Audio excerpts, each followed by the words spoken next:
So tell us a little bit about New Life Recovery. What's the history? When was it founded? Tell us a little bit more about that. So like when I was in Illinois, I'm like, I had to go 5 states away to do this. And I was talking to the nursing director. He's also my nurse.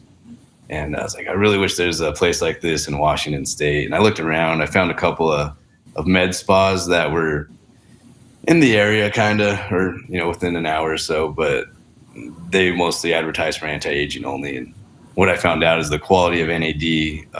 Well, for one, their NAD lacked amino acids. And also the quality was about half the amount that we would typically give for this scenario.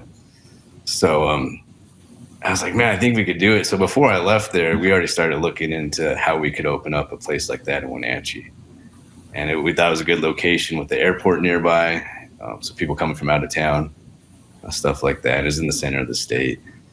So we kind of got on it. I was there in April of 2021, I believe, May, April.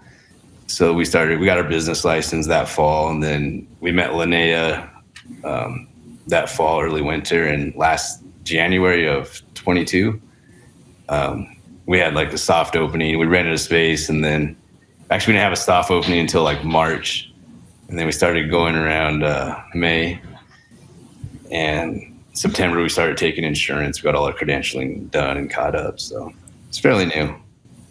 Yeah, so you've been doing it about a year. Can you tell us a good patient success story that you've had?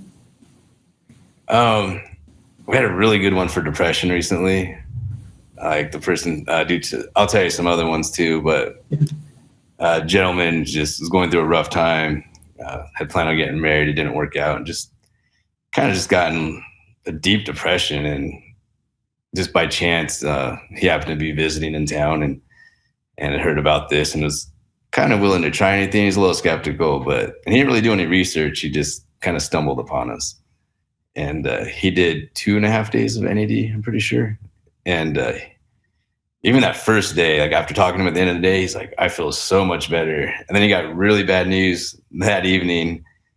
And he came back again though. And he just kind of said, like, for one, just kind of really pulled him out of it pretty quick. And he's like, if I wasn't here, like, I don't know how I would have dealt with that bad news. He might seek some counseling or something else, or just kind of get back into his routine a little bit, his normal routine, I should say. But it worked really fast. I was a little bit surprised. Like, the stuff still amazes me every time I see someone. We also had another patient who, she was from out of town. She was doing methamphetamines. So her family brought her over here. It turned out she was also doing fentanyl. She mentioned she had done it in the past, but she didn't mention it was like the past week. And anyways, this patient felt way better afterwards, and I wasn't sure how it was going to turn out. It seemed kind of rough. We had to kind of reorganize a little bit with the change in addictions and stuff. So they ended up completely getting off the meth, never did the fentanyl again, and their family's really happy with them, and grandparents and their kids and stuff. So that's a great success story. Yeah.